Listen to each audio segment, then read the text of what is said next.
This episode is brought to you by thedolphinwars.com.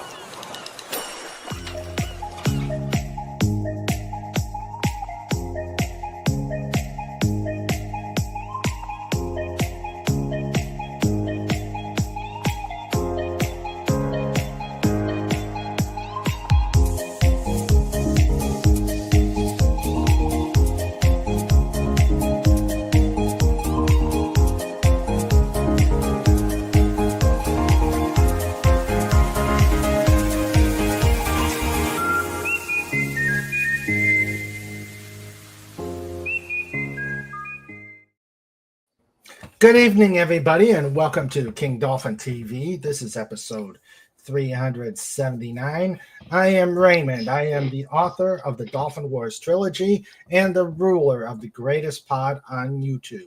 I would like to welcome you all to this week's interview. And today we have KR Companion, probably one of the foremost experts on the Knight Rider TV series. How are you doing, my friend? I'm fantastic, and I'm happy to be here with all you awesome people in the chat and to come back to Dolphin TV for another fun interview with my buddy Raymond here. Thank you, sir. And before we get started, if you like these interviews, if you like the readings of Radio King Dolphin TV, if you like Just Cuz and the comic book reviews, please like and subscribe to the channel. I would greatly appreciate it. And also, if you would like to keep the lights on, help keep the lights on here at the channel, please consider what Tim FKHC 2005 says. Don't have Snorty or Trike come collect Raymond's money in Knight Rider. Paid in super chats. Yes, we do have super chats, super stickers, and use the tip link, which is also there. And I'm sure Snortopoopas is going to try and get it out there. Yes, he's growling because StreamYards is not as fast as he would like. You don't want to be too slow for a bear. He will growl at you. So yes, please, if you are so inclined, help out the channel, put some ducats in the bucket. And especially since you don't want these two characters to be knocking at your door, because they will.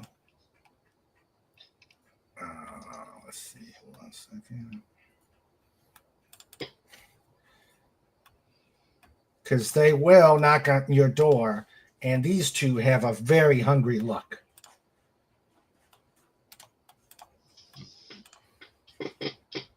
So you don't want these two shysters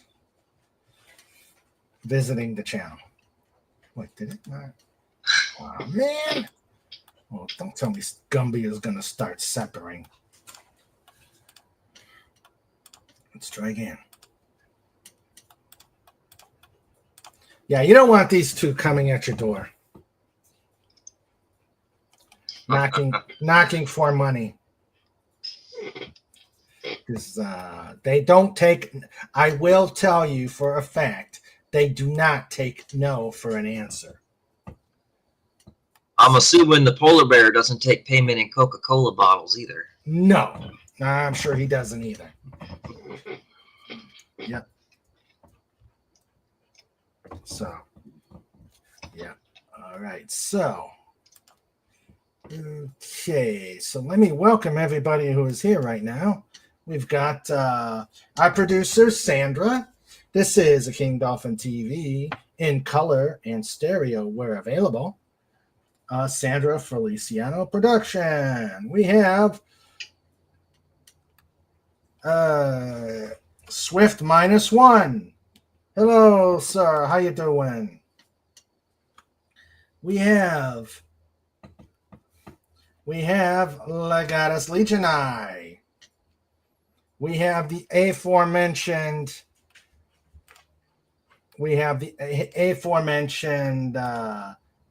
FKHC 2005, who, and I'm going to really regret this, he did a super chat. of $2. And of course, in his own imitable fashion, he says, boom. And this is the only one today, Tim. I do have an interview to do. Fortunately, he's been on, so he understands the hijinks. But we're just going to do one boom. You can save him for just because.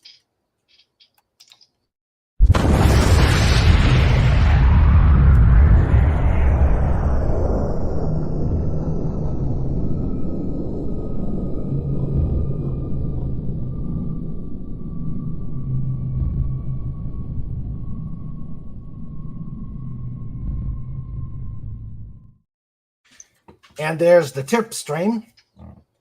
There's the tip link to put some ducats in the bucket. And we also have the amazing and wonderful Agent Pepsi One. Hello, Agent Pepsi One. How you doing, dear?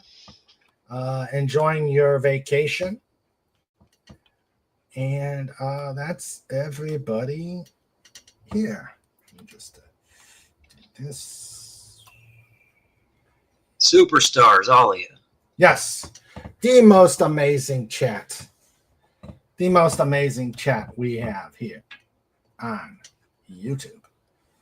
All right, so. And I forgot somebody. Oh no, I can't forget this guy. Snapple Pass! Q Burr. .screen. Hashtag roar. Let's do the show. Let's do the show. Okay, so there we go. All right, so I know it's been a while for both of us. Yep. So let's play some catch up. Let's see. Let's see here. Let's do this. I'm gonna go ahead and apologize to the chat. I have the world's squeakiest chair, and there will be squeaks. I'm sorry to hear that, Agent Pepsi One. Slept horrible, tried to gain energy by doing some yard work, like a heat index of 115. Ugh, that's Yikes. horrible. Yeah. All right. Okay, why is it not showing my avatar? That's strange. All right, let's see. Well, don't go yet, Agent Pepsi One. Let's see. Well, I guess I'll have to do this. Okay, so for those who have not been, those who have not seen KR Companion before, please give us a little background of yourself, sir. Oh, let's see. You want the Knight Rider stuff or in general? General first, and then we can go into the Knight Rider. Okay. I'm a freelance digital artist. I have an AA in graphic design and a BFA in digital media. I've been producing merchandise and fan art and all manners of artwork most of my life. My childhood was a bit rocky. I was a latchkey kid, left home alone a lot, and that's what got me attracted to Knight Rider. I didn't have really a father figure to gravitate towards, but Michael Knight was my father figure growing up. And then as we do, our interests change as shows get canceled and other new shows come along. And then in 2005, I met Glenn A. Larson. We talked about the prospects of making a new Knight Rider theatrical motion picture. I should say A1 because it's never been in the theaters. Mm-hmm. but there have been attempts to try to get one made. So I guess in a way it would be a new take. How about that? A new take on a movie. I worked at Disneyland for about 6 months, taking tickets at the main gate, which is always fun because when you're a little kid, you go to Disneyland and you like think to yourself, "Oh, someday I want to work here," and then you do, and you kind of realize the behind-the-scenes magic isn't so magical. But how many people can say in their lifetime that they work for Disneyland? So I'm very proud of that fact. I got a job changing printers at a printing company for a year, creating what are called Zaclay prints, which are big archival prints for like fine art and stuff like that on these massive drums. So, needless to say, my background's pretty strong in art. Okay, that's good. That's good. And so, if I remember right, you told us the last time you were here that you had quite the relationship with Glenn Larson. I would say we had a pretty close friendship. Yeah. You know, it's not like we hung out every single day or chatted on the phone all the time because Glenn was a very busy and private individual, but we definitely met weekly to discuss mostly Knight Rider stuff. I would read over his latest script and give him some notes and say, we talk about a scene. I'd be kind of like, well, modern audiences back then, which was 2012, 2010, 2012, audiences' tastes were very different back then as compared to now. So when I say modern audiences, I don't mean the woke stuff. I mean, 80s television is very different than a theatrical motion picture. You know, your action scenes have to be bigger. Your characters have to be established quicker. And you have a limited time to set up your story. You don't have a whole season like you would with Knight Rider. You have like 22 episodes to build to a story arc. And now it's like, what, 7 episodes a season? So, unless you're Stranger Things, which has like, what, 5 2-hour episodes? Yeah. So, I gravitate towards anything that's nostalgic. I just feel that I grew up in the 80s. I'm literally an 80s kid. I was born in 79. So I was right in that era. And to me, I mean, some people say that you look through the 80s with rose-tinted glasses and it wasn't always sunshine and rainbows, and that's true, but I think we had better music, we had better toys, and we had better entertainment. Movies and television shows, especially cartoons. You know, Saturday morning cartoons, we don't have those anymore. Kids don't have that anymore. No, we do not. You know, we lived a very fun and exciting era of creativity. Yeah. You know, now everything's kind of recycled in sequels and remakes. And, you know, yeah. And bad reboots. Bad reboots. Well, it's a whole can of worms, too. Yep. And let's see. Will Raymond be singing like David Hasselhoff on top of the Birdwind wall? No. No. Okay. I got a piano scarf you can borrow. All right. Okay, I'm looking. Guys, feel free to put questions out there. We're just doing a conversation. It's been a while since he's been on. Snorter Poopa said, welcome back. Welcome back. Welcome back. Okay. I respond best when people ask me questions. That's why I'm a writer. Yes, he will do it. And here's the YouTube channel. Yeah, my YouTube channel is mostly an archive of my digital work. It's not a channel per se, like a podcast. It's mostly digital motion graphics and some promotional stuff from my book. But you guys are free to check it out. I update it when I can. It takes a lot of work to make motion graphics from scratch in After Effects, so my updates are kind of few and far between. Okay. I don't know what's going on with the. Oh dear. Gumby seems to. No, we're just talking. You can. I thought we were not supposed to ask questions yet. Now I'm confused. Yeah, I decided. I decided to. We're doing a conversation, and it'd be fun to just ask away. And as you heard, KR Companion is ready to answer questions. Yes, so I am. bring it on, mijates. And I don't know why. We do what the king says on here. Yes. The king says. All right, let's see. I don't know what's going on with my YouTube. Okay, let's see. I could tell you about the first time I met Glenn. It's in my book, but in further detail in my book, but I could give you like the cliff notes. Sure, go ahead. In fact, his book is on. I think it's a portion of the book in the website, or is it? I don't know if there's excerpts on there.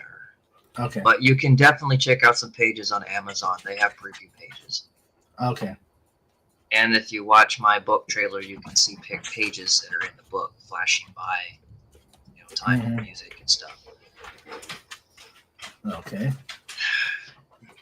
All right, let's see. So the first time I met Glenn, I actually met his son first, working at a production company. And the guy that ran it was the voice of Kit Cloudkicker from Tailspin.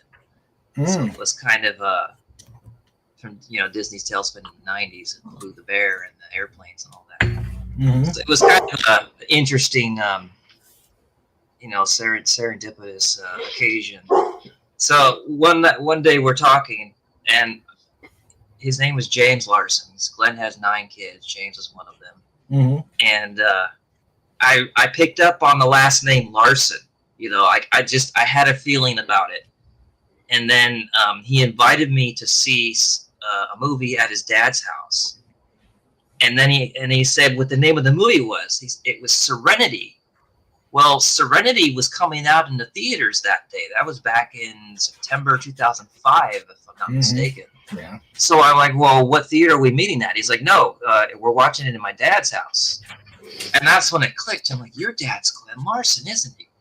And he's like, yeah, you know him? I said, anybody who grew up in the 70s and 80s knows Glenn, knows at least Glenn's name. Glenn A. Larson carries a lot of weight in the pop culture of that era, especially with Battlestar Galactica. Yes, definitely.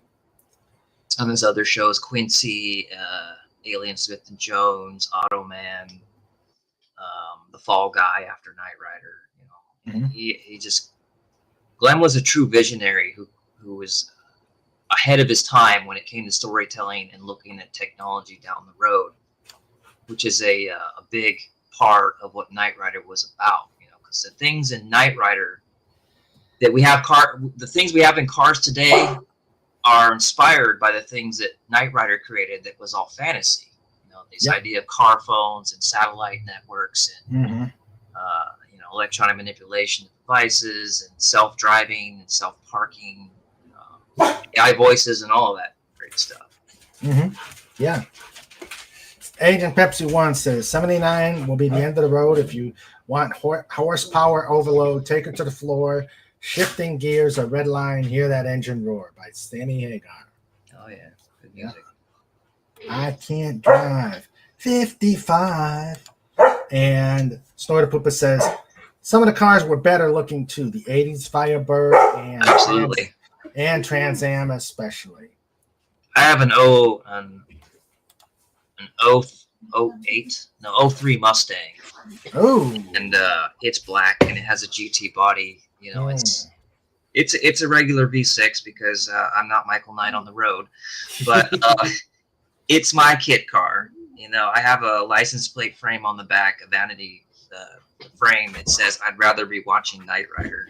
That I just found randomly on eBay, and it started a trend. And all of a sudden, all my friends wanted to put that frame on their car. Including Catherine Hicklin, who played Stevie in the Michael Knight's girlfriend and wife. in the show. She has that frame on one of her cars. Ah, On her kit replica, she had it on there for a while. Okay. Well, I don't have a kit, but I got a 2023 Dodge Charger. Hey, it's a good car. It's a good car. Last call. Doesn't look like a shoebox on wheels or an insect. It's a good car. Yeah. All due respect to people who like new Mustangs, hey, to each their own. But I like a car with some style to it. Oh yeah. I was gonna get a Camaro, but the missus bopped me, and I said, okay, what's next? And then I saw this beautiful black Dodge Charger. I said, oh yes, that's me. That's the car for you. Huh? Yeah. Legata says, Raymond said you were not supposed to ask questions. Darn, I wasn't supposed to tell you that. Okay, Snorter Poopa's got a question for you. If there were to be a new Knight Rider movie, what type of car would the new kit be based on? Well, I can tell you the type of car that Glenn wanted to use for his movie, but it was back in 2012, and it would have been the Camaro at the time.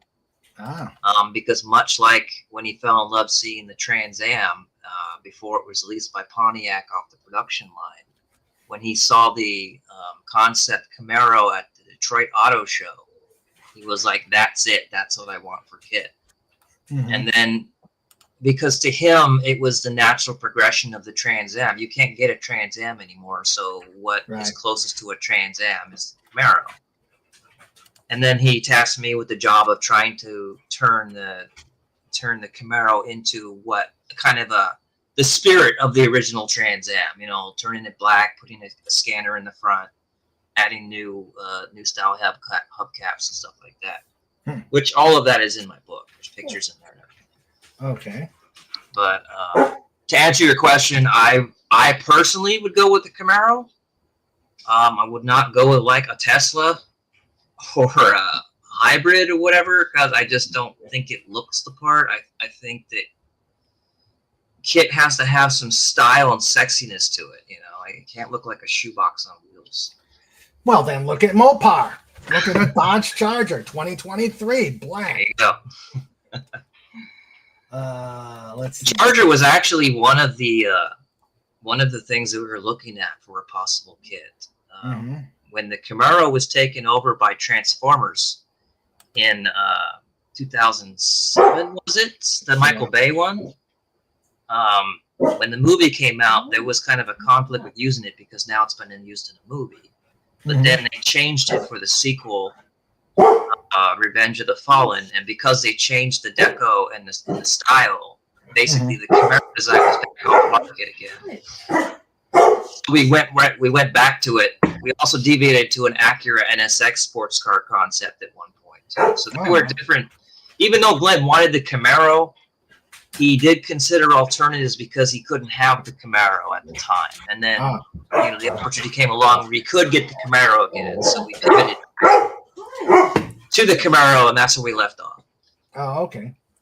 Let's see. Hello, Fez Forever. He's working in the shop and lurking.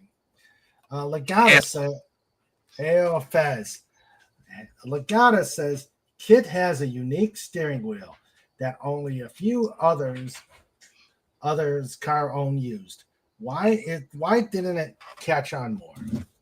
He's referring to what's called the gull wing steering wheel, or the steering yoke, if you ask Michael Chaffee, who designed Kit.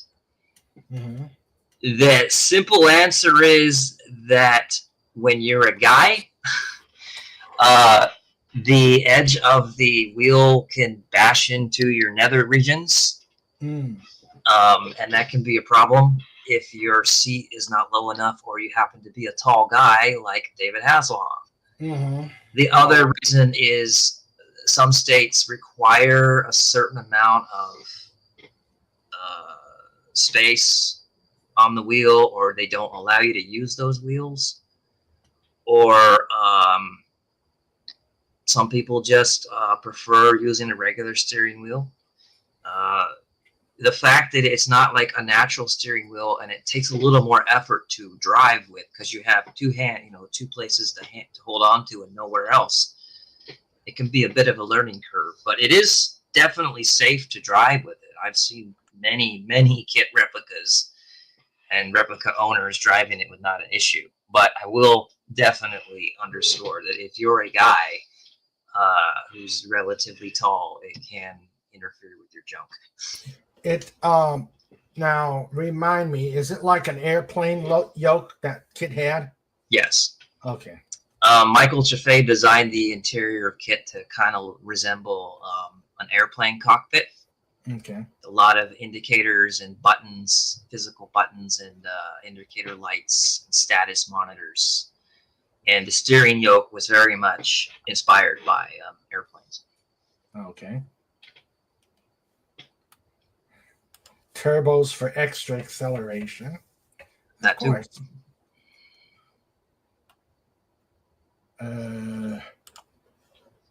Many features, GPS, self-driving, voice activation are now available.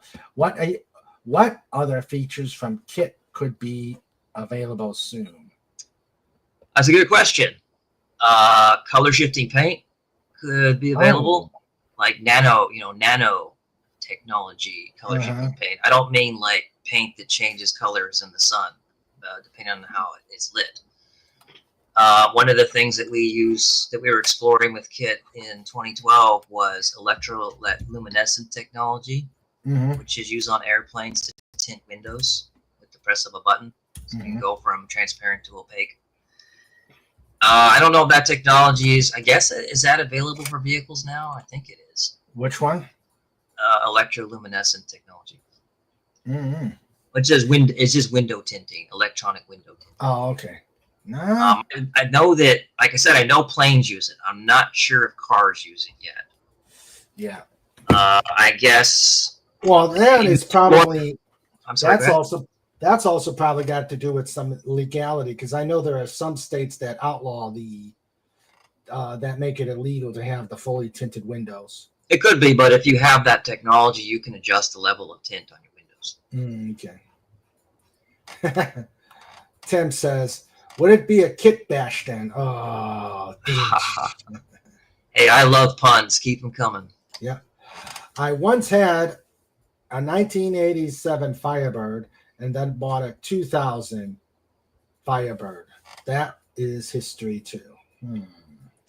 Yeah, you can build a kit replica out of a 1982 to I think 1989 or 1990 Trans Am before they changed the body style, because they all had the same body style up until that point. Okay. And there are many 89 Trans Am kits out there, because let's face it, an 82 Trans Am is a bit of a headache to maintain over the years, but at least it's not as bad as a DeLorean. I love a DeLorean, but they're a real money pit. Yeah. Agent Pepsi 1 says, years ago, Steven used to have a 2006 Mustang convertible in black. He sold it shortly after we got together. Love that car for the short time we had it. Why did too bad. That's cool. Yeah. They used an 08 Mustang GT for the Knight Rider reboot series, which, I mean, I put it in quotes, but a quote unquote continuation, a very, very loose one, that featured it featured the body kit of a GT 500 KR, but they actually couldn't get that car because it's limited edition, created by Carroll Shelby and all that. And also the Mustangs were all GTs because the cast and crew couldn't drive stick. So they were all automatics. But even then, like, yeah, it's not the Trans Am. I didn't hate the Mustang. It kind of had to grow on me because it was so different. But I absolutely did not like the attack mode. The Power Rangers Pringle can kit. whose name I can't say because it'd be an explicitive, but it rhymes with Kit Stang. Is that the one where the super pursuit mode? Yes. Oh, They you didn't like that? They call it attack mode in the new show. Oh, okay. You didn't like it because Kit is not designed to attack anything. He's a defensive vehicle. But that kind of speaks to how much the new showrunner and the people behind the new series didn't understand what made Knight Rider work and endure for 4 seasons, because it was canceled after 17 episodes, which isn't even a full season. Oh, is this okay? This is the remake. The remake, yeah. The original went for 84 episodes. Okay. Was David Hasselhoff in this, or? He was only in what they call the backdoor pilot, which is a 2-hour television series or television movie to try and pitch a series. Oh, okay. See, the studio will make a 2-hour television movie to gauge interest if there's interest in creating a full-blown TV series. Oh, okay. Hence the term backdoor pilot. Gotcha. Because it's technically a pilot introducing you to the show, but it's not the series. So when the new series debuted, it was not wholly connected to the 2-hour pilot because a new showrunner came in who kind of did his own thing.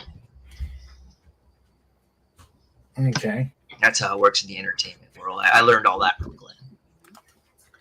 Agent Pepsi 1 says, Fiat 500, the new Kit car, or a 1988 Yugo as Junkyard Kit. I could see it. My mother owned a Yugo at one point, so I know exactly what a Yugo is like. Oh, and I know all about the Fiat 500s. Yeah. I was in Italy where they were called Cinquecentos. Let's see. Okay. Snorter Poopus is asking the standard King Dolphin TV question in lieu of Pudgy. Since Pudgy is MIA, does Kit eat cookies? And if so, what is his favorite? Is he asking you that or asking me that? Asking you that. Kit eats internet cookies because he's a computer. Ah, okay. All right. And his favorite would probably be NBC classic Knight Rider archives websites and all their cookies because he likes the attention. Okay. So on the other hand, what is your favorite cookie? My favorite cookie is chocolate chip. I have to go with the tried and true. All right. I particularly like the chocolate chip cookies from Subway. Oh, never heard. I've never heard anybody liking Subway cookies. Really? Oh, yeah. Guess I'm in a island on my own on that one. Ah. Okay. Let's see. Legata says the General Lee went through a lot of cars when doing stunts. So their stunt to ruin ratio was very bad. How survivable was the Kit car when they did stunts? They used they damaged far less cars than the Dukes of Hazzard. I can tell you that much. They were fairly survivable, except when you did the landing shots from the turbo boost. I mean, sometimes it would total the whole car, and sometimes they just have to do some repairs at the front end and pop out some vendors and stuff. But I mean, they really put all of their cars through the paces. There's the Hero car, which never really did any stunts other than maybe a burnout or two, or come around a corner really fast. Mm. The Hero car was used for all the close-up shots and what they call the beauty shots. The stunt cars, there were jumper cars. There's one called a flivver car, which had the body of a Volkswagen, but the chassis of a Volkswagen, but the body of a Trans Am on top of it. Okay. There were cars for burnouts. There were cars for doing the 360s out of the semi and all of that, and high speed driving. But they didn't have as many access. They didn't have as much access to a bunch of, to a massive amount of Trans Ams that the Dukes of Hazzard would have had to Chargers. Mm-hmm. But they did have a great. In the beginning, they only had 3 cars. Okay. And then I think they had about 7. And then there was a famous train derailment of Trans Ams that happened. Mm-hmm. And they acquired a ton of, I can't tell you exactly how many cars. I would say maybe 15 to 20. It's just a rough estimate. And they got those for $1 a piece because the dealerships couldn't sell them because they were technically damaged. They weren't damaged, like totaled in the train wreck, Mm-hmm. but because they were still involved in an accident, for insurance purposes, so Universal bought a bunch of those, and they converted some of those to more stunt kit cars, and then the other ones they just kind of destroyed in the background. So they were very fortunate that they were able to get additional access to the Trans Ams, because when the pilot for Knight Rider came out, you couldn't yet buy that car. Yeah. The Glenn and the studio got the first 3 Trans Ams off the production line. So when the show aired, like, everybody wanted the car, and then they went to Pontiac but they want the Knight Rider version of the car. And that didn't exist because, it's a fictional car on a television show. And Pontiac got it. It got so many requests from people trying to buy the Knight Rider car that they actually considered making an official Knight Rider series Trans Am. Mm-hmm. But unfortunately, some genius out there decided to jump a real Trans Am, and, well, let's just say, truth is better than fiction. Didn't go so well for him, and that whole idea fell through, which is a shame because, there exist prototype drawings of this Knight Rider edition Trans Am, but they never made any full ones. Agent Pepsi 1 says the ultimate kit replica would have been some giant Ford LTD station wagon, grain sides, the LED strip taped to the hood, Knight Industries sunshades. Well, I'm sorry. Go ahead. No, go ahead. It's funny that you mentioned that, because in the episode of the Goldbergs that I made a cameo in and involved with, Adam Goldberg, the younger version, played by Sean Giambrone, dresses up the family station wagon with the wood grain paneling and all that into a version of kit with black pieces of cardboard, a very cheap scanner in the grill, and his dad Murray wasn't too happy about it, but if you check out the Goldbergs, you look for episode, I think it's season 3, episode 7. It's called Holy Kit, which is an episode completely dedicated to Knight Rider and mostly to Kit. It's a Thanksgiving Day episode. Kit's hood gets damaged by a turkey because, again, television fantasy versus reality. It's a whole thing. It's a really fun episode. You should check it out if you're a Knight Rider fan. Okay. Agent Pepsi 1 says, I love the concept of Knight Rider. For some reason, I downloaded it off of Apex Plus. Some episodes were terrible, but some were really good. One of the better 1980s TV shows. Oh, I agree. I would say, in my opinion, because everyone has their opinions, but in the KR Companion's opinion, there's not a bad episode in season 2. They're all pretty good. Mm-hmm. Season 1, okay, you can have some dicey episodes in there, but season 2, I believe, is pretty solid.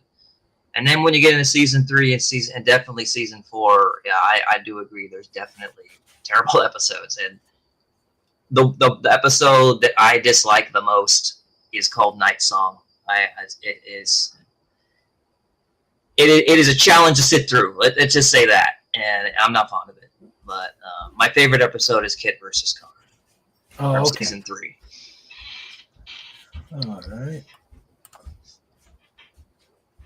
Agent Pepsi One says, "I love it. I had no idea. Probably the Goldbergs." Yeah, I became friends with Adam F. Goldberg, who created the Goldbergs TV show, which is a family in the 80s that was designed as like a situational comedy show. Mm-hmm. And it covers all kinds of 80s nostalgia, Back to the Future, you know, Batman, Die Hard. If you grew up in the 80s, it is the show for you. And it's your typical family comedy. And I really gravitated towards it when it came out. The critics said it would never last more than 1 season. It went 10 seasons. And I had the privilege of being involved with the show because I made a bunch of fan art for it, which you can find on my website. And Adam took notice, and we became good friends. And I'm not just involved in the Knight Rider stuff. There's little secret Easter eggs in the series where my name appears on a sheet of paper or in the background somewhere. Adam had this group called the Gold Nerds, which was a fan group. And basically an appreciation for our support of his show and the support of the cast and all that. He put our names into the show in certain episodes, or we would get shout outs in the episode commentary on the DVDs. Oh, okay. So very much involved in the fandom of that show. And then I got, my dream came true. I actually got into the television show. It's a blink and you'll miss it cameo of like 3 seconds of me on screen, but hey, it still counts. Yeah, that's true. It does. Okay. Remind me, what does KIT stand for? Knight Industries 2000. Okay. Where does the other T come from? The what? Knight Industries 2000? Yeah. That's KITT. Okay. Maybe I'm sorry. Did I say it? Maybe I said it too fast. Sometimes I have that habit of speaking too quickly. It's the Knight Industries 2000. It is not the Knight Industry 2000 because David flubbed the line in one episode and some merchandisers out there ran with it. It is Industries. And the car, now there's a distinction between the car and the AI that's inside the car. Now, if you talk to Glenn would absolutely define that distinction to you if you were talking about the show. Mm-hmm. But most of us are just accustomed to calling it the KIT car. It's easy, and it's a car and it's got KIT in it, right? It's pretty no-brainer for us. The car is technically called the Knight 2000, and KIT is the AI that pilots the car. See, he's the AI inside of the car. Okay.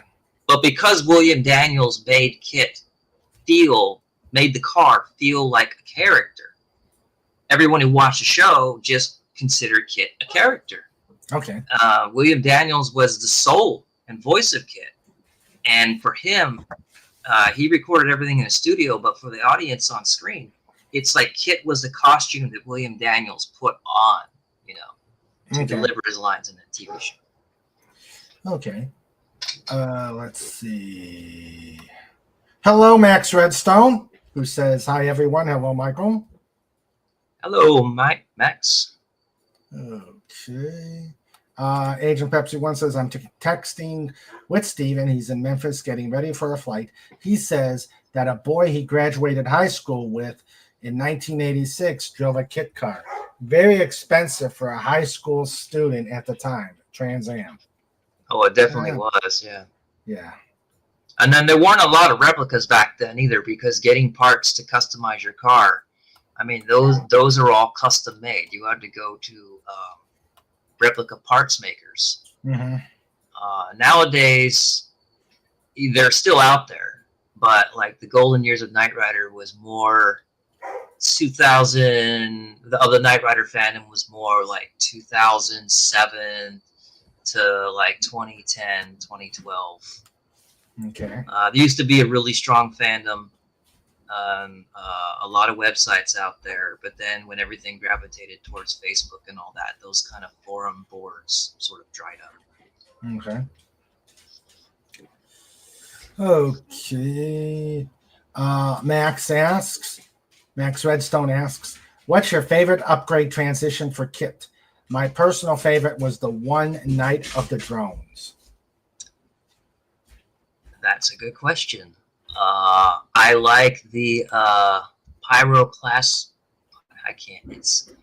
It's one of those tongue twisted words, pyroclastic lamination, which allowed him to drive through lava and fire, and also get shot head on by a laser for about 10 seconds. That was in an episode called Night Strike. Okay. So you really didn't like Super Pursuit mode?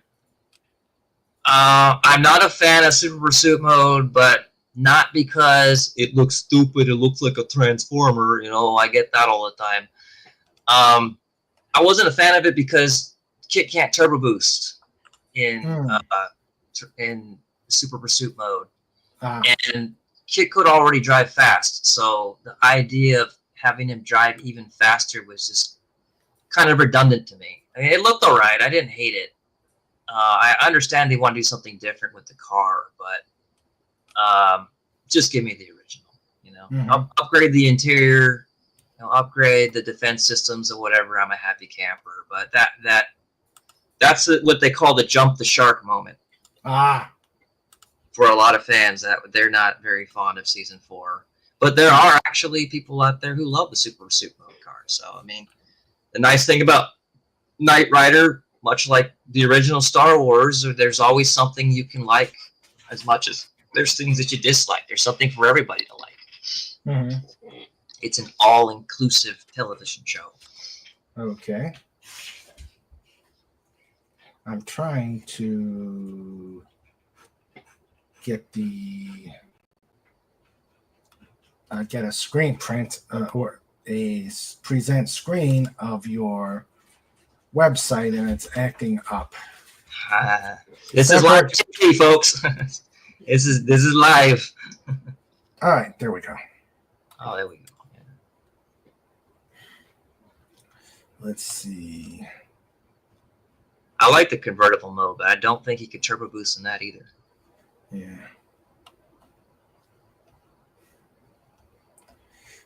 Let's see. Max says, I thought Kit in Super Pursuit mode looked a bit swanky. Let's see. Faz Forever says, I'll back up KRC with the Subway good cookies. Chewy goodness. I love them. I wasn't a fan of the foot long that they offered, but I love the regular cookies. And the convertible mode made Kit look quite the Trans Am Chippendale. Oh, yeah. Let's see. Well, in that hot California sun, you got to have some wind in your face.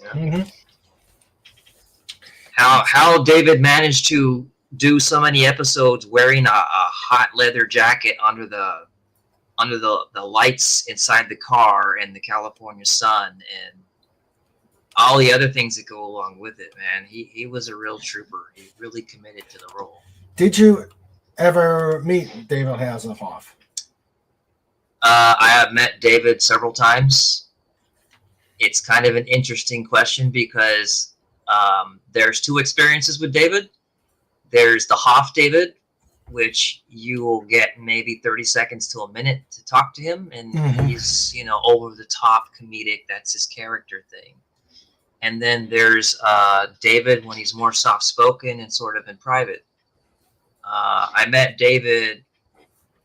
Probably got to speak. I met him several times, but it was very brief, very quick. Hoff persona. I did meet him at the Hollywood show in 2013, where I did get to spend a significant amount of time with him. He absolutely loves my Knight Rider companion books. He's very fond of them. He may not recognize me when I meet him at conventions, but if he sees my book, it just it's like turning on a light switch. He doesn't notice me, but he notices the book.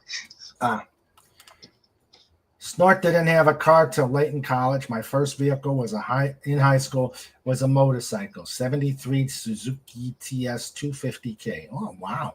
I could see Snort in a motorcycle. My first car was a 87 Dodge Colt, which is just like driving an armored go-kart. And then that unfortunately got totaled in a hit and run, but that's how I ended up with my Mustang. My first one was a truck that the first one I owned was a Fiat, Agent Pepsi one, a Fiat. I forgot the number of it. My second one was a Renault Fuego. I love that car. Wow. All right. And Max said, I always wish that Garth Knight would have somehow had a third episode where he paired up with Carr, the ultimate evil couple. Yeah, that would have been interesting. But unfortunately, David decided that he didn't want to play Garth anymore because it was very taxing to play two different characters, especially, at that time when technology was still in its infancy, especially for television. The thing about Knight Rider is, aside from Kit's crude, computer-generated graphic effects on the dash, there was no blue screen or green screen used. Everything you see is practical, whether it's a full-size car or a miniature. And everything in the background is real. None of it is computer-generated. All right. And they achieved that effect through some pretty clever ways back in those days. Well, there is a picture of Carr. That is a season 3 version of Carr. All the Knight Rider diehards out there will be like, well, but Carr didn't look like that in the beginning. Yes, and trust doesn't rust. Carr would look just like Kit. But in season 3, he had a silver paint job applied to the bottom. That's what he looked like. Carr stands for the Knight Automated Roving Robot. He is the prototype of the Knight 2000 car, which technically makes him created before Kit. And slightly insane, if I remember right. The problem with Carr is that his programming was designed for self-preservation. Whereas, and that was the fatal flaw in his programming. The programming for Kit is the preservation of human life and the driver. So Kit will not willfully put Michael Knight in danger, whereas Carr would put anybody in danger to save himself. And that poses a problem because human life is valuable, as we know. Yeah. Okay, let's see. And both of them were created by Wilton Knight. For those who don't know what Knight Rider is, a brief description is that Michael Knight involves a character named Michael Long, who was an undercover detective. He was shot in the face during a job and left for dead. He was rescued by Wilton Knight, a billionaire benefactor who gave him a new face and identity through facial reconstruction, and gifted him the Knight Industries 2000, the Kit car, or the Knight 2000, which obviously has onboard AI personality that controls the car. The car was equipped with several gadgets like smoke screen,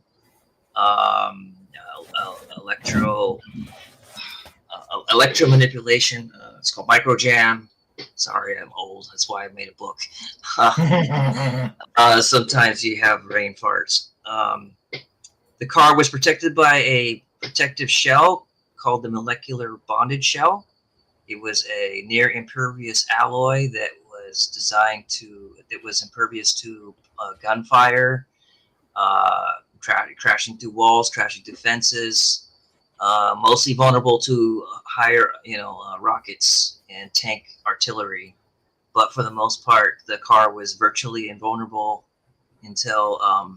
unless there were certain weaknesses under accentuating circumstances. that you discover throughout the course of the series. I don't want to spoil anything if you haven't seen Knight Rider. If you have, then you know exactly what I'm talking about. Okay. Kit was inspired by the gadget cards from Ian Fleming's James Bond. And the series itself was inspired by the Lone Ranger. The idea was Michael Knight was a modern day Lone Ranger, and his car was Trigger, his trusty horse. I hadn't heard that. That's Yeah. cool. Max Redstone says, Kit says, I am not less perfect than Carr. And Snort says, the silver paint trim probably made it easier for audiences to tell them apart. Yeah, also made it very easy for the cast and crew to tell them apart, because when you have a virtually identical cars on set that all look the same, the only difference that Carr had in the original episode Trust Doesn't Rust is he didn't have a vanity plate or a chrome frame on the back, and that's how they could tell the difference externally from Kit and Carr. Okay. But in season 3, when he came back with the silver trim, he also has a distinctive yellow scanner light, an amber yellow scanner light. Okay. And a lot more aggressive personality. All right. Agent Pepsi 1 says, how about a green Volare station wagon? My godmom had one for years. It couldn't get out of its own way at a stop sign. This could be undercover Kit. Stories from a man who does not exist. I like that, Agent Pepsi 1. I like it. Let me show, before going to Max Redstone's one, I'm going to show the Kit versus Carr metallic photo. Sure. Let's see. 1 second. So 1%. All right. The 40th anniversary. Oh, yes. That was last year's Southern Nights exclusive print I made.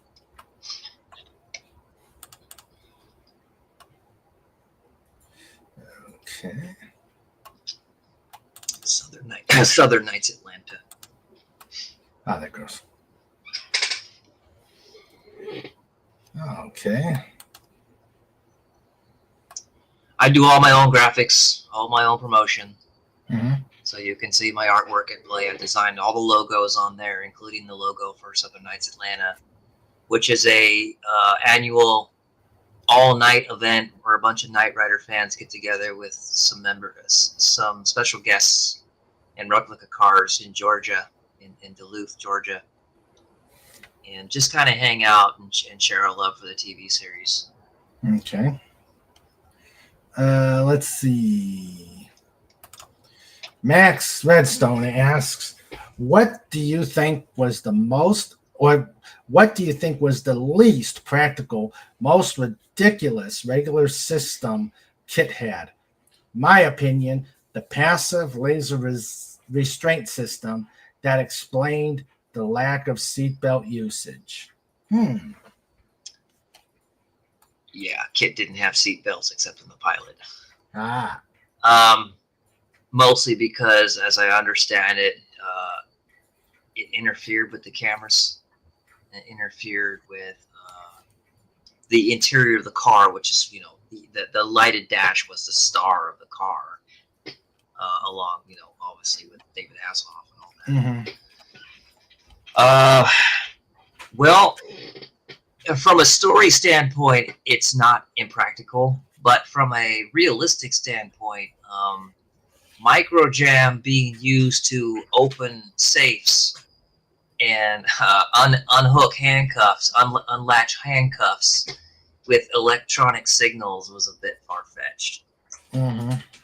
Oh, and also when Kit was somehow able to change the dice in Goliath using his electronic systems, that was, you can only extend your suspension of belief so far. But remember, this is in the 80s in a world of fantasy and the illusion of reality. So, it's some things you have to kind of just go with the flow.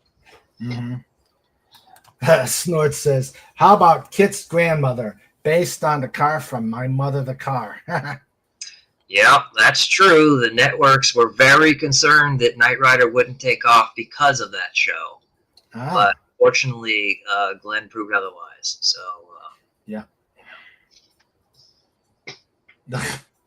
Just goes to show you the studio brass don't always know. Yeah. If Herbie is dopey, what would Kit's seven dwarf? What would be Kit's seven dwarf? That's easy. Speedy. Speedy. Okay. I forgot about Kit's dice mechanics in Goliath. Yeah, it's pretty funny. Yeah. Let's see. I'm trying to. Let's see if I can find. I mean, you got to remember that Knight Rider was a family show, but it was definitely directed towards kids. And kids don't process complex ideas like visual effects and story beats and things in the way that adults do. It's easy for us as adults, as full-grown adults, to go back and look at Knight Rider and call it cheesy and point out all its mistakes and all this other stuff. But it's an entirely different experience when you're a young kid who is still fairly naive to the world, and to you, everything feels real. That's what made it so exciting, especially for kids. They are asking, myself included, asking for a kit car for Christmas. The talking voice scanner car is one of my fondest childhood toys. And unfortunately, a bully rolled it in front of a semi and got smashed. That stinks. Well, bullies, they like to ruin your sense of childlike wonder. Like, that's not real. That's only television. But I'm happy to report I've since replaced it, and it's sitting proudly up in my closet. Okay. That was all the rage back then, though. Knight Rider merchandise was a large reason why the show lasted as long as it did. Mm-hmm. There's that is the El Mirage Desert Kit metal plate.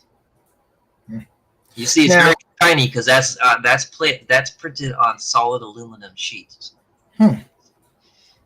Nice. It's an 8x10 scale. Oh, okay. This is maybe exploring like the more fine art end of things. That is not a screenshot of the series, by the way. That is a digital drawing of that scene from, inspired from that scene in the opening credits of the show. Okay. How much driving do they show of David Hasselhoff during the driving scenes? Is he driving all of them, or is it a stunt driver? Oh, he does some driving, but the bulk of it is stuntmen like Jack Gill, Terry James. Who's that other guy? There's my brain, hitting the wall again. He played. Well, let's just say there was several different stuntmen for David. Okay. It will come to me. I hope it does. All right. Let's see. Snorter Pooper says so. No, not that one. I hit the wrong button. Snorter Pooper says Kit. Jim Winmer. Sorry, Jim Winmer. That was his name. Go ahead. Okay. So Kit wouldn't be allowed in a Las Vegas casino. To gamble, no. To be on display, I can tell you that he's been on Fremont Street. Wow. Okay. And then Max Redstone has one last question. Have you seen Patricia McPherson of late? And if so, does she still look as stunning as she did during the show's run? No, because Patricia McPherson is a bit of a recluse, and we all respect her choices to privacy. And unfortunately, that's the way that things have played out. And there's a lot of fans who have gotten into Knight Rider well after the fact it went off the air, because it was canceled in 1986. It ran from 1982 to 1986. who can't get a complete autograph, collection on their box sets and stuff. But that's how it is. You can still sometimes find photos signed by her that pop up on eBay from time to time. One of the greatest assets of my Knight Rider Companion book is it has an autograph guide, which will show you all the authentic signatures of the cast and crew from the series. So if you're trying to build your autograph collection and you're not sure whether an autograph is authentic, at least from first glance, you can use my guide to kind of compare and contrast that you don't get scammed. Well, hopefully you don't get scammed. Oh, cool. Let's see.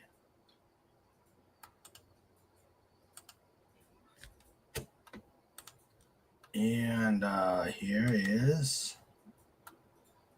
Take care, Max. Great questions, Max. Thanks for coming. Yes, and take care. Goliath. Yeah, there's Goliath.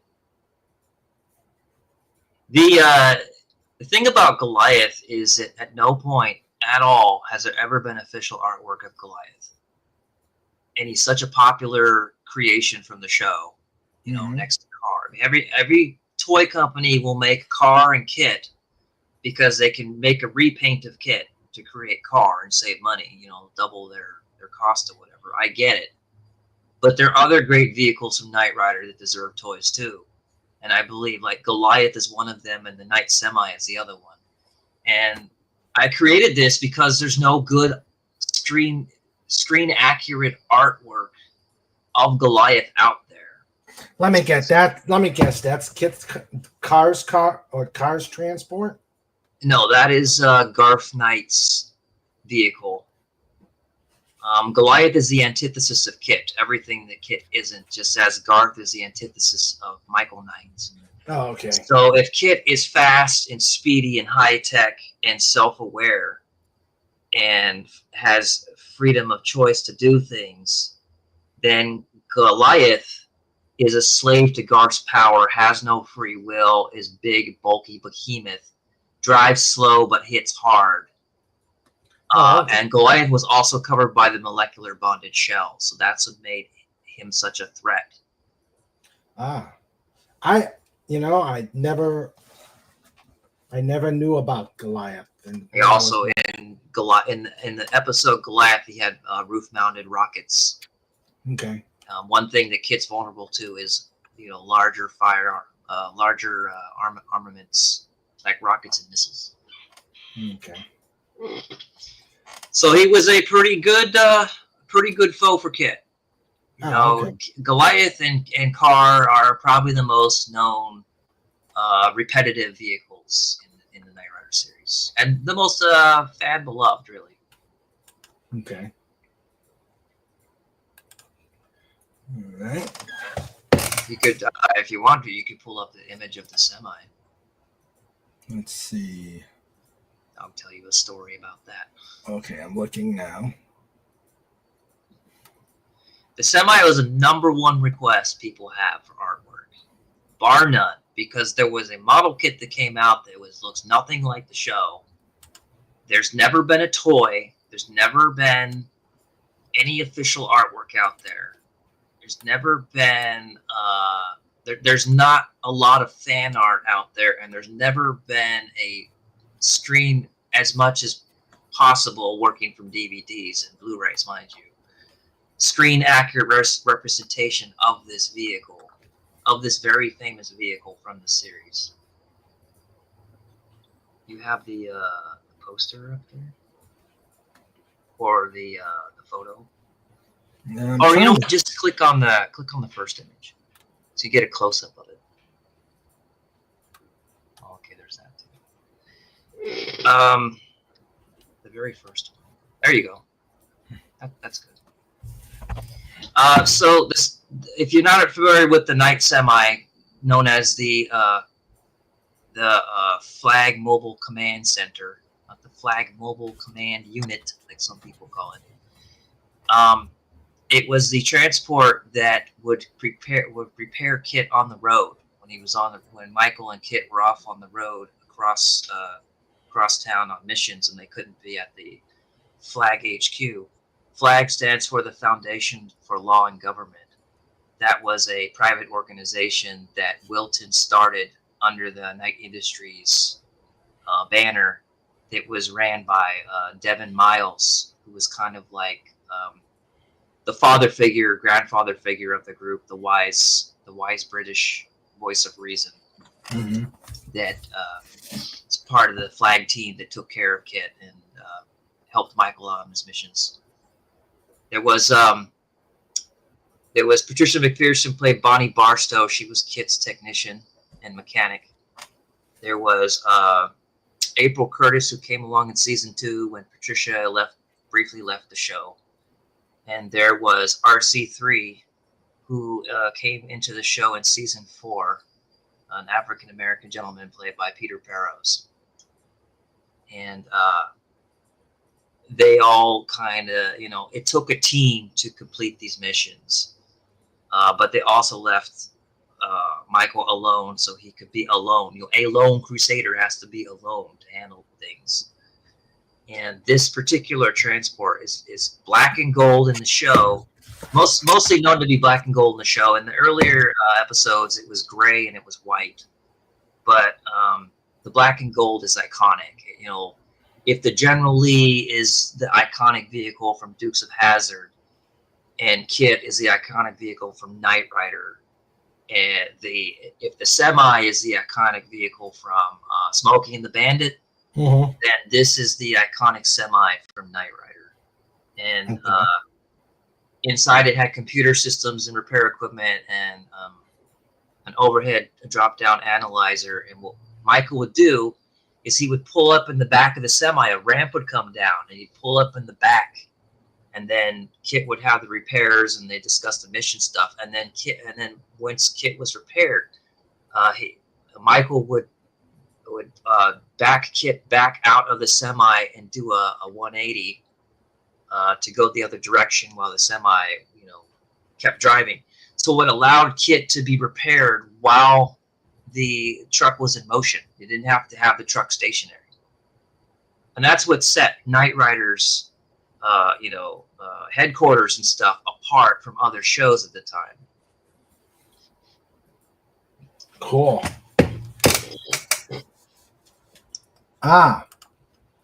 So this is definitely one of my my proudest pieces of Knight Rider artwork that I've created.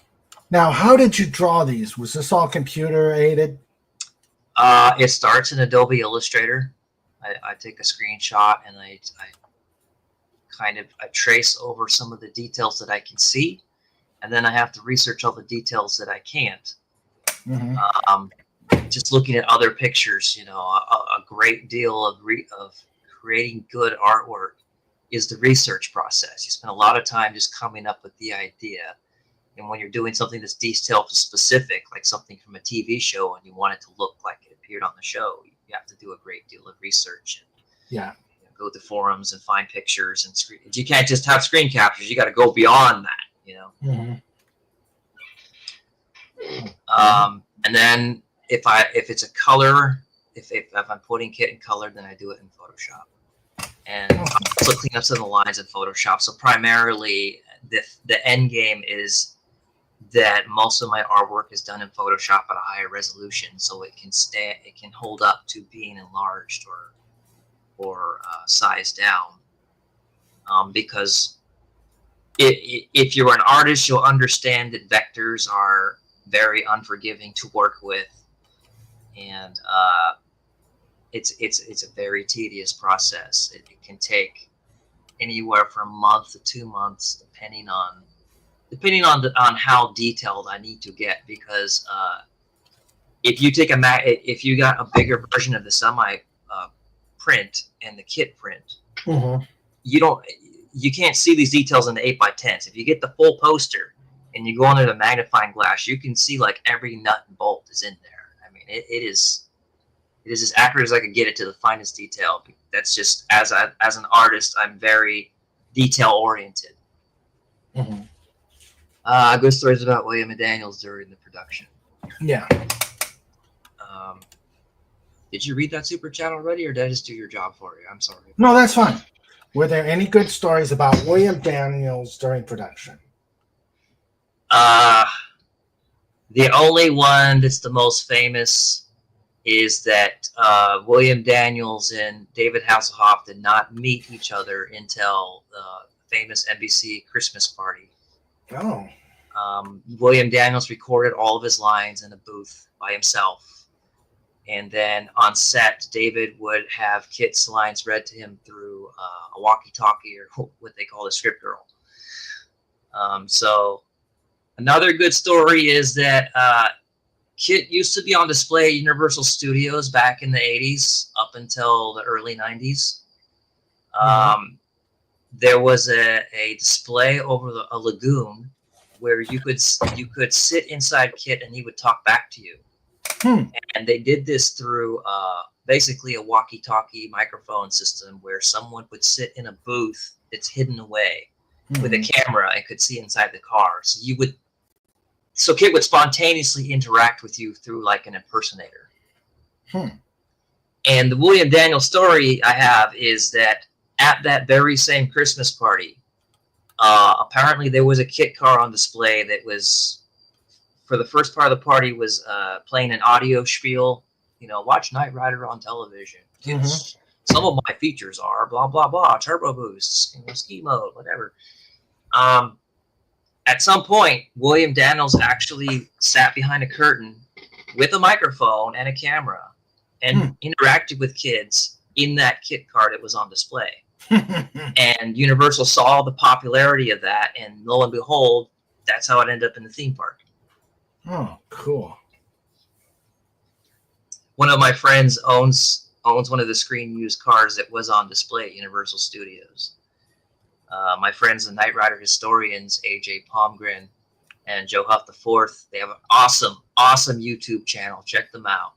They cover all things Knight Rider far beyond what I do. They cover episode commentary, the cars, anything you want to know about Knight Rider that I don't know, I defer you to them because they are the experts. Speaking of the semi, real quick, they found the screen used semi from season 3 and 4. Oh, yeah? They own it, and they've been restoring it. Nice. And I have done some graphics for it, which I'm very proud of. And it has been a long process, but if you want to help them restore the screen used semi, check out their channel.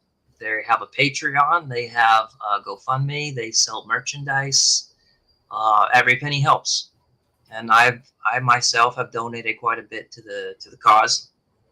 And hopefully it is our dream to get the semi up and running again. It's about a quarter of the way there. So, your donations and passion really help the cause. Okay. FKHC says, I would love to have gone to those Christmas parties back in the day. You and me both. I wish that I was older in the 80s so I could have really resonated with, them filming on location around Los Angeles and Chicago and all of that. But I was pretty young back then when it aired originally aired on television. I caught Knight Rider mostly in syndication. Okay. Let's see.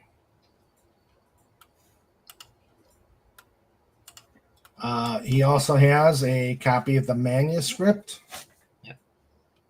of A Knight Rider Companion, abridged edition. The funny name about the name, this is the second book from my Knight Rider Companion books.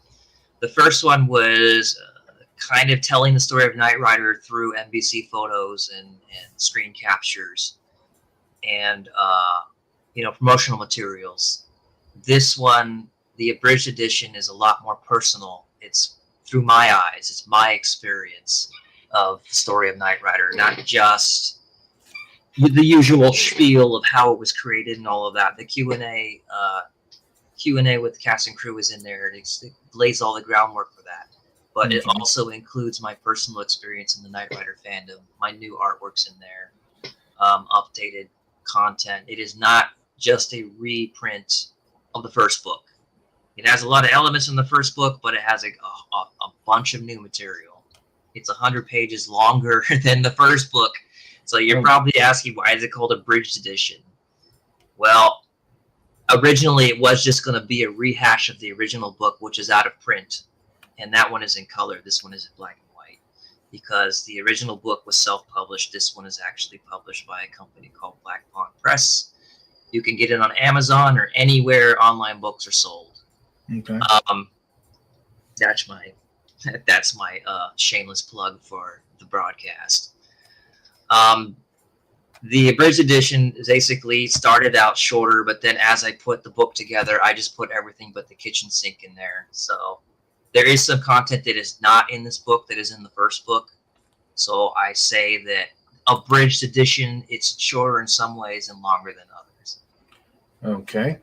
So it is a bigger book, but no one's going to complain about getting more material. So,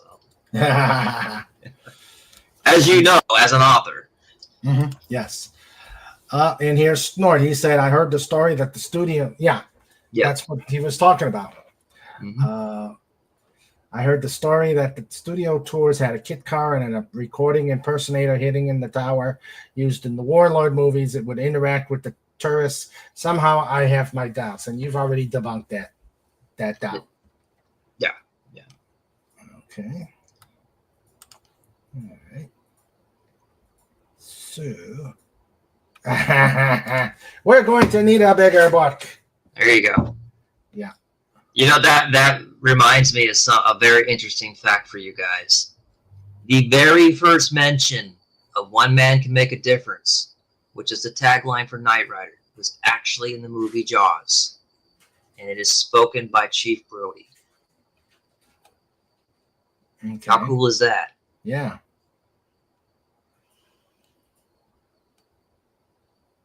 Okay. If you want to show some of the book, I can tell you a little bit about some of the sections in there. I just want to breeze through it. Okay. Let me bring it back up. Why not, right? I wrote the book. I can give you some tidbits. Okay. Where are we at? I'm on page 21. I can go back. Oh, well, just tell me what section it is. Then. It's a really big book, everybody. So, and I have a tiny screen. That's Tom Green. He was a producer on season 2. That is the Q&A section. I have everybody that I could contact from the show, and who I couldn't contact, I have licensed content. So, Patricia McPherson's interviews are in there. I saw that. Edward Mulhare did not ever give interviews for Knight Rider, so whatever reason. So there's a tribute to him instead. And there's a whole section that's a tribute to Glenn A. Larson and talks about some of my time with him, and that's Glenn's signature there. And there's Glenn. Yeah, he created the show. The first half of the book is Q&As, autograph guide, artwork. There's a fonts guide in there. A lot of fans want to make Knight Rider themed artwork, but they don't know what fonts to use. Uh-huh. So I provided all that valuable information, especially in this fandom, people building, replica dashes and stuff like that. Well, what font did they use for that? It's all in there. This was my second chance because I did the abridged edition because it gave me a second chance to kind of correct some of the errors I had with my first book. Mm-hmm. Again, when you're an author with your first book, it's a learning process. I was working from screenshots from DVDs at the time. We didn't have Blu-ray, Knight Rider on Blu-ray to reference. So some of my details were a bit off, but this allowed me to go back in. This was published in 2021, by the way. Oh, okay. I did all the typesetting in this. I did everything myself. My dad worked on the first book. I did the second book. Okay. And it's designed to be a companion to the show. It doesn't have spoilers in terms of the episode guide, so if you haven't seen an episode, it won't really spoil it for you as much as possible. Oh, so you have episode guides. But if you're watching the show and an episode of the show, this book is designed that you turn that episode and you can read all kinds of fun facts and Q&As from the people involved in that episode if it's available, and all Mhm. kinds of other little details. So, and then my favorite section of the new book is the very extensive Knight Rider cameos and mentions guide, which lists pretty much every mention of Knight Rider in a television show, in a movie, like in The Simpsons or Family Guy or Kicking It Old School, or like One Man Can Make a Difference in Tropic Thunder. It's all in there. So that if you ever wondered where Kit's mentioned in entertainment, including video games and some TV commercials, you can just flip to the back of the guide and it will tell you what the movie is, kind of what the mention is, and it's all right there. So I'm really took a lot of time to put that guide together, but I'm very proud of it. Wow, what's that? Oh, okay. I'm just showing the replica dash. Yeah.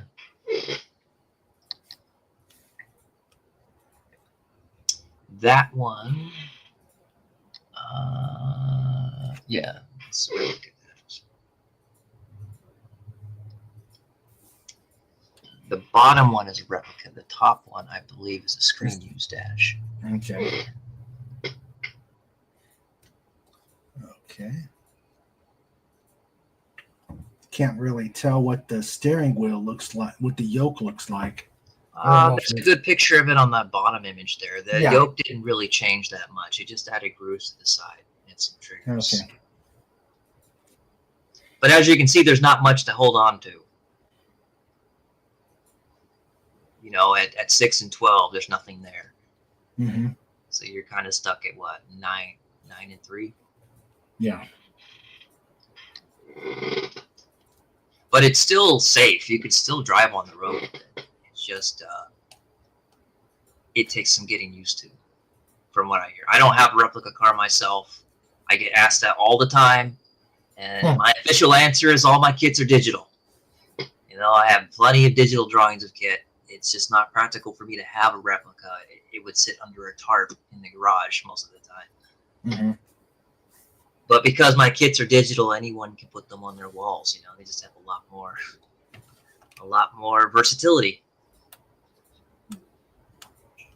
Okay. So there's Q&As with Michael Chaffee, created the car.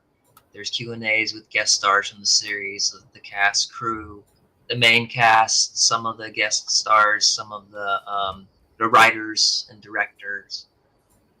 It's a pretty extensive Q&A guide. And that is the Michael Chaffee section. Okay. Michael Chaffee is one of the nicest people you'll ever meet. He will be at Southern. He's a regular at Southern Nights Atlanta. There is Southern Nights Atlanta this year. It takes place in July. I think it's the 26th through the 26th and 27th. I'm dicey on the dates because I don't have them in front of me. Again, I'm old. But I get there early on the 24th, and I think I'm to be there till the 27th, which is like a Thursday through Sunday. The main event takes place on Saturday. There's like a pre-show on Friday. Okay.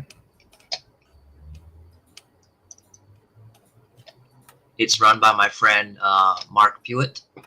He's pretty good influence in this hobby. He created a replica of Michael Knight's Comlink watch, which is pretty popular until another company decided to knock it off.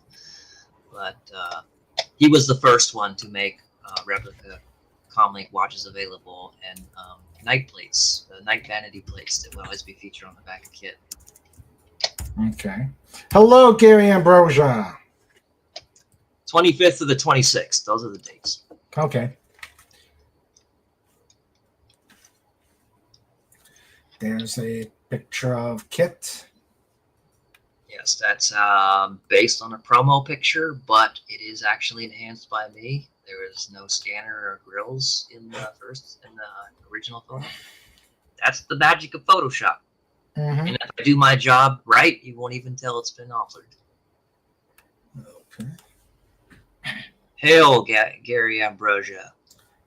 How you doing, man? It's great to see you. I'm a big Gary Ambrosia fan. Yep, me too. Snort says, we're going to need a bigger book, and it's a huge book. It is a huge book. It's affectionately referred to as the brick because you can read it and get a workout at the same time. I'm sorry, go ahead. FKHC asks, didn't Orson Welles do this show at the very beginning? No, that was the voice of Richard Basehart. Yeah. Unfortunately, Richard Basehart passed away before the pilot aired, if I'm not mistaken. Yeah. And he was mostly known for Voyage to the Bottom of the Sea. Yep. One of my favorite actors. And Herc130. Hello, Herc130.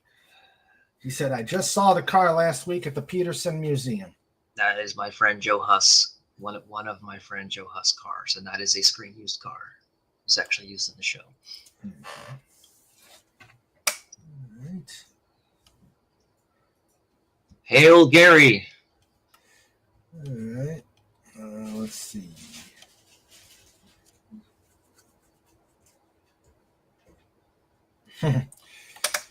Richard Basehart.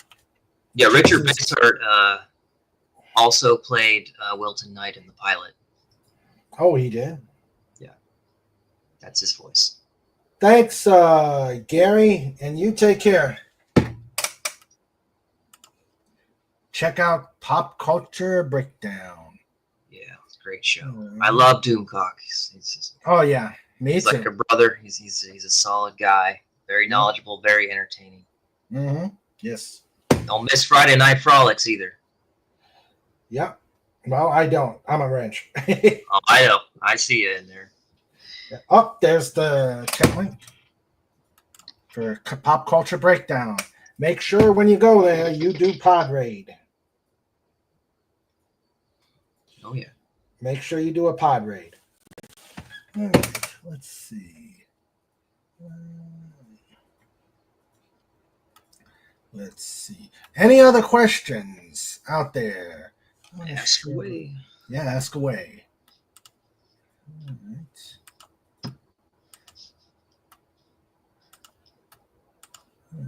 Okay. I think, one of the features that set Kid apart from other television shows of the time, from the General Lee and the 18 Van, and let's see, what was there? There was the Miami Vice cars, the 18 Camaro, is that Kit could jump at the push of a button. It's called Turbo Boost. And it made for some exciting sequences. Like he'd jump over obstacles or crash through walls or jump over fire or dodge rocket fire, missile impacts. Yeah. That reminds me, I know another TV car that did that, the Mach 5. Yep. The jumping jacks. Is that what they called them? Spring jacks, I thought they were. Spring jacks, there you go. Yeah. He had the little dial with all those gadgets hooked up into the Mach 5. Yeah. Well, gadget cars were all the rage, and then from Knight Rider came Airwolf. What inspired from Knight Rider came Airwolf, which was which we call the Knight Rider of the skies. Actually, wasn't Airwolf inspired by the Roy Scheider movie Blue Thunder? That's correct. Yes, because Blue Thunder came out first. Sure. Then Airwolf. But Airwolf used several sound effects from Knight Rider. Oh, okay. So they do kind of share that in common. Okay. Also, some of the guest stars from Knight Rider were in Airwolf. Now, was Airwolf a Larson show? No. Okay. That was I forgot. I can't. Was that Stephen Cannell? Let me check. I don't want to say the wrong person. It sounds stupid. Let's see. Just so you all know, this is why I wrote all this Knight Rider stuff in a book, so I don't have to remember this stuff 24/7. Oh, Belisario. Donald There you go. Belisario. I wasn't sure if it was Cannell or Belisario, because Belisario did Magnum PI. Yeah, and NCIS. Yeah. They were the big names back then. It was Stephen J. Cannell, Belisario, and Glenn. Mm-hmm. Yeah. Okay. Yeah, he's a very prolific creator. We had the best television shows back then. Yeah, we did. You just don't find stuff like that today. A-Team and A-Team was great. I liked it, like A-Team and Automan and what was it, Street Hawk with the motorcycle. mm-hmm. They all Magnum PI, Miami Vice. They all had their own kind of world, their own kind of cinematic universe, if you will, but for television. Mm-hmm. And they're distinct art direction design. Like Miami Vice for the bright pastel colors. That's kind of iconic to that TV show. Whereas A-Team, you have the black van with the red stripe and the gray, the gunmetal gray top, and the whole like military aspect of things. And then we got shows like Quantum Leap later, and MacGyver, and like Sequest DSV, and other cool stuff that came down the line. And then it was like Murder, She Wrote was all the rage back in the 80s too. I was a big fan of MacGyver. Mm-hmm. Me too. The old one. Yeah. Yep. The original. I'm talking about the original shows here, people, not the remakes. And Jag. Belisario did Jag. Yeah. Yeah. Oh, God. Yes, we did. While I was not that old then, going back and watching them now, they were better than today's shows. Oh, yeah. Part of the reason that those TV shows were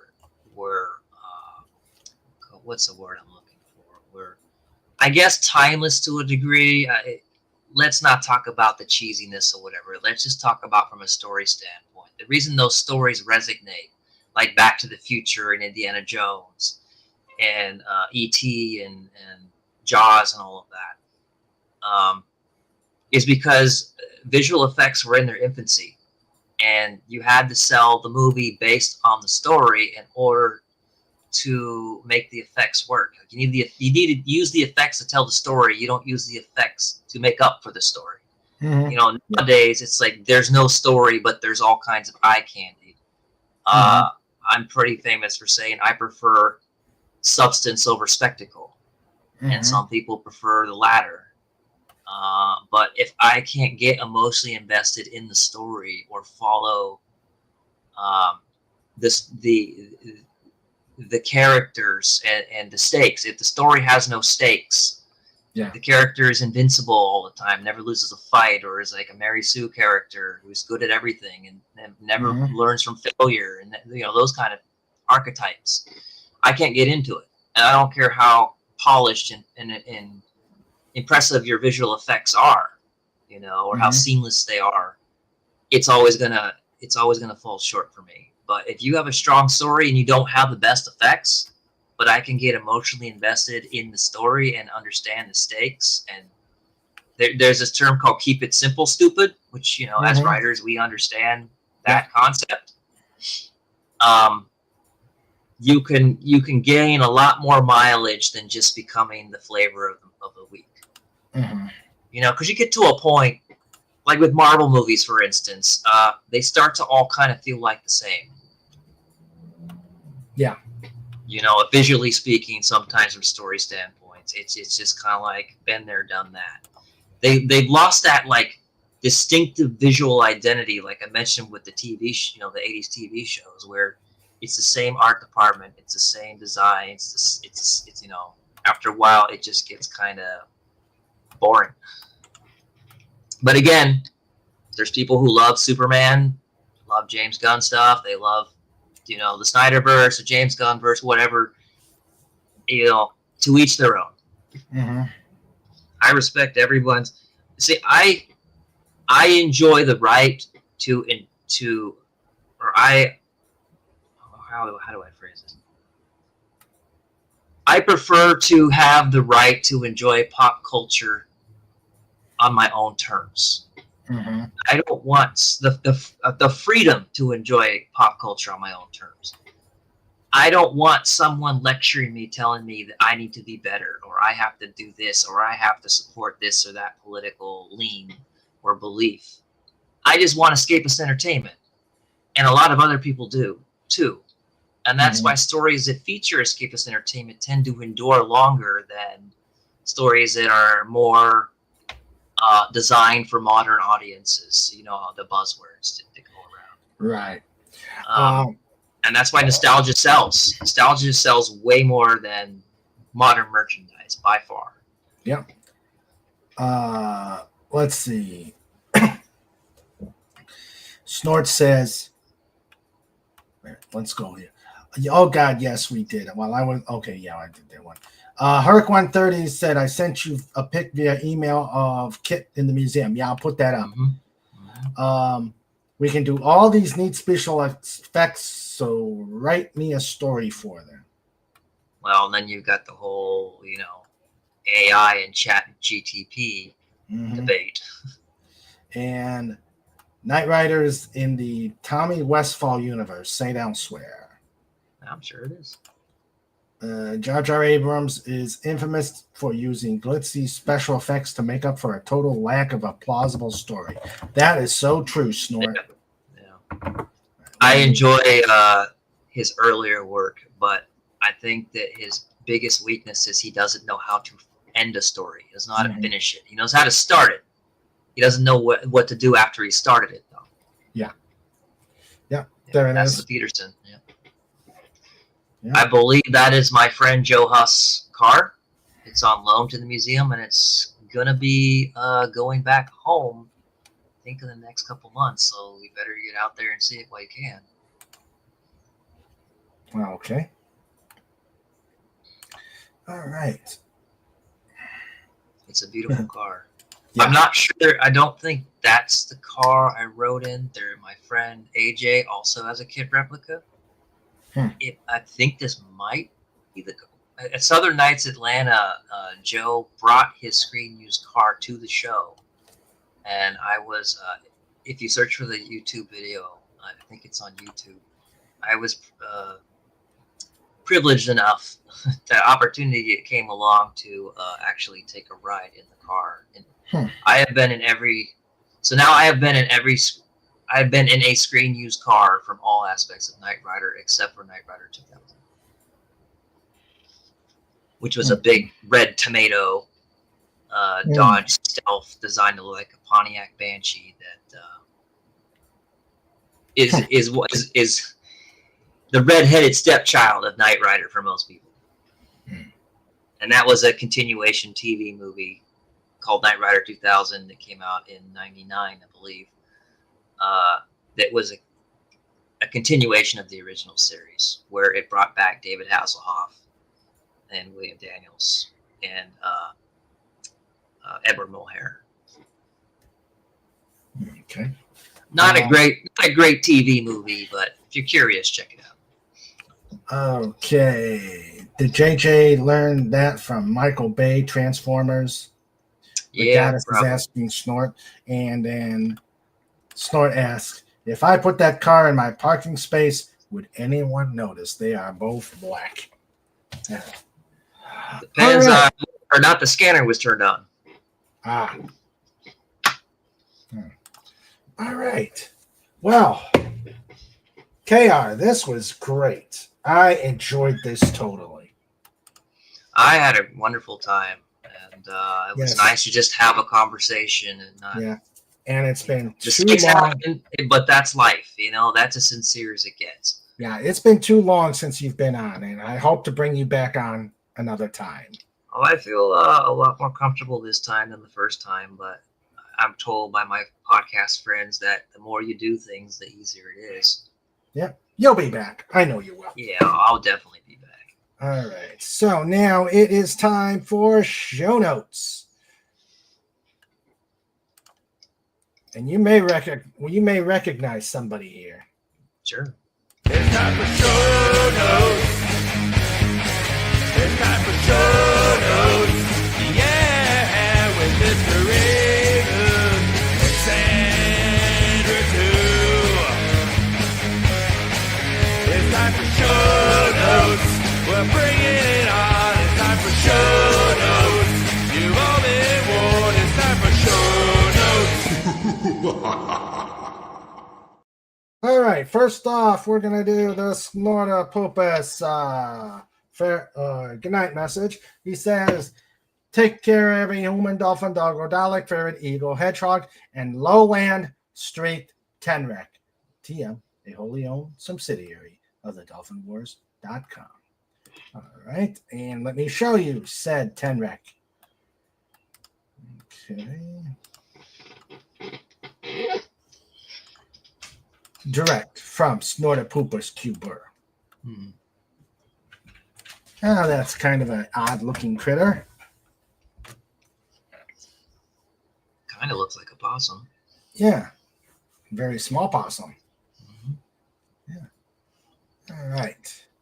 So, what's coming up on show notes? We've got, let's see, next week, the 25th, will be the next installment of Radio King Dolphin TV with the Not Ready for Pod Time players rating the next installment of All's Fair, a Dolphin Wars novel. All right.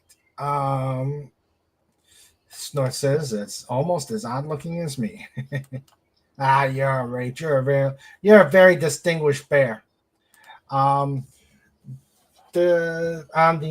don't have anything for the second yet. I haven't figured out. I got to discuss with the producer what we're gonna do. This Saturday and the 28th will be Just Cuz, the usual madness, and as will be the 5th. And on the 12th will be our theme show, the Three Stooges. Yep. Oh, wise guy. And I'm working on interviews for the rest of the summer. So that's show notes. Next week is Radio King Dolphin TV. All right. Sandra says, good night, all. Be sure to do a pod raid in Pop Culture Breakdown. Yep, that's coming up in just under 20 minutes, or just under 15 minutes.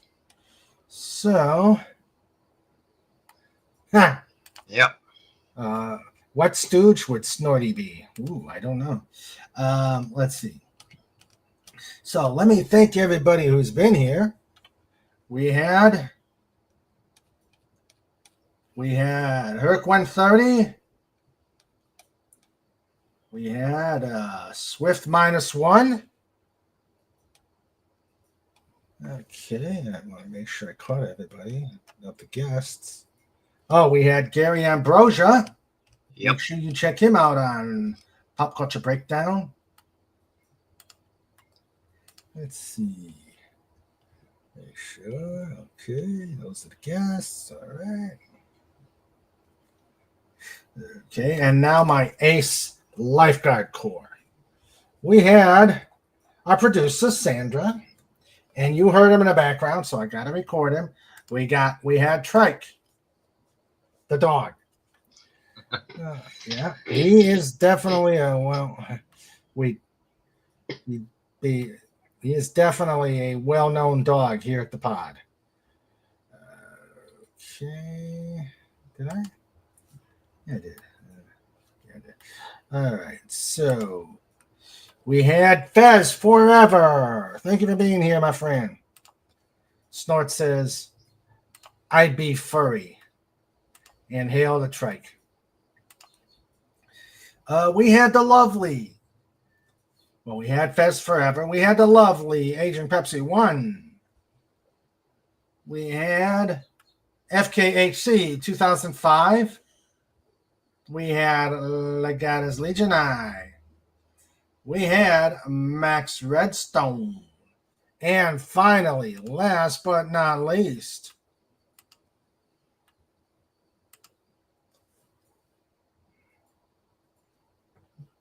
he's hiding. He's hiding.